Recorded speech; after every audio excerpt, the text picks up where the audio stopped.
তুমি কত সুন্দর,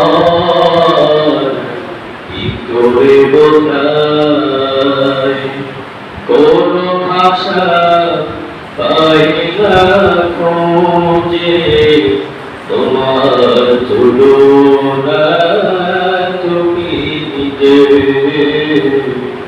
তোমার তুলনা তুমি নিজে।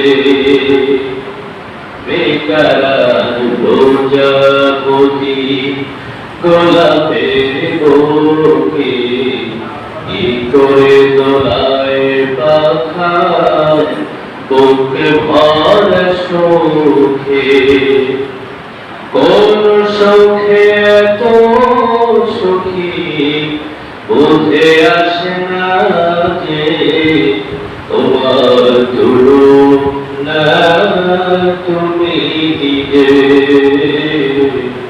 তোমার তুলনা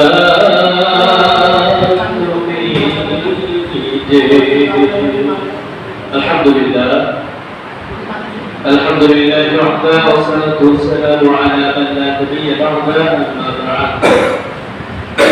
আজকের পবিত্র মাহে রবিউল আউয়াল মাসের মধ্য দিয়ে আল্লাহ তাআলা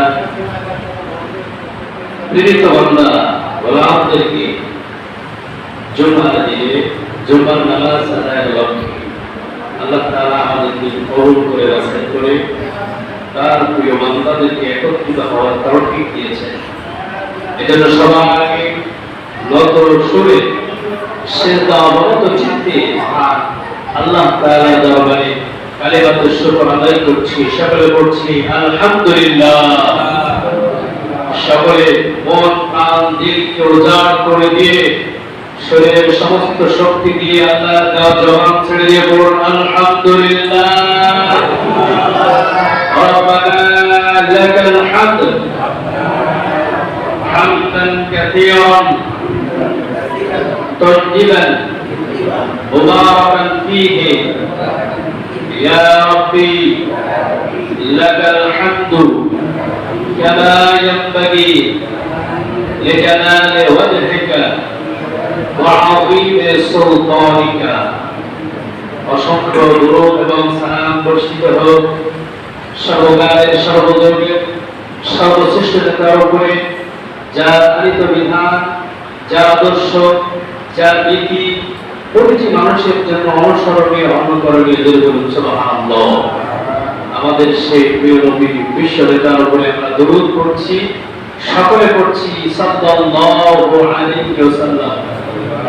সাথে সাথে দ্বীনের জন্য, ইসলামের জন্য, পায়ের জন্য যারা শাহাদাত বরণ করেছেন আল্লাহ তাআলা তাদেরকে জান্নাতের সর্বোচ্চ মাকাম দান করুন বলে আমিন। আরো জোরে বলে আমিন। সম্মানিত হাজিরিন, আমরা এসে পৌঁছেছি মাহে রবিউল আউয়াল মাসে, বলে ঠিক কিনা? যে মাসে আল্লাহ হাবিব সাল্লাল্লাহু আলাইহি ওয়াসাল্লাম ঈদ মানাবে আল্লাহ তাআলার পক্ষ থেকে প্রেরিত হয়েছিলেন এবং তিনি দুনিয়াতে আসার পর সমস্ত অন্ধকারকে দূরীভূত করে দিয়ে মানুষদেরকে আলোর ভিতরে প্রবেশ করিয়ে সুখী সমৃদ্ধ শান্তিপূর্ণ একটি সমাজ তিনি জাতিকে উপহার দিয়েছিলেন। বলুন সুবহানাল্লাহ। সম্মানিত হাজিরিন, আজকে আমরা যে অবস্থায় পৌঁছেছি, আমাদের ঘরে কোনো সুখ নাই, শান্তি নাই, সমাজে রাষ্ট্রে শৃঙ্খলা নাই, যেখানে মানুষ হানাহানি কাটাকাটি মারামারিতে লিপ্ত, জোরজার মধ্যস্থতা, এই কথাটাই বারবার আমরা বাস্তবায়ন করতে চাই। যেগুলো ঠিক কিনা? সম্মানিত হাজিরিন, এজন্য আল্লাহ তাআলা এজন্য নবী পাঠান নাই, এজন্য রাসূলদেরকে পাঠান নাই। আল্লাহ তাআলা নবী এবং রাসূলদেরকে পাঠিয়েছেন এই কারণে যে বিশ্ববাসীরা যেন নবীদের আদেশটা গ্রহণ করে, আল্লাহ তাআলার হুকুম, আল্লাহ তাআলার কালাম যেন তারা গ্রহণ করে মেনে নেয় এবং নবীদের আদর্শ অনুযায়ী তারা তাদের জীবন, পরিবার, সমাজ, রাষ্ট্র চালায়, তাহলে তারা মুক্তি পাবে, কল্যাণ পাবে, কল্যাণকর জাতি রাষ্ট্র গঠন করতে পারবে। যে বলুন সুবহানাল্লাহ।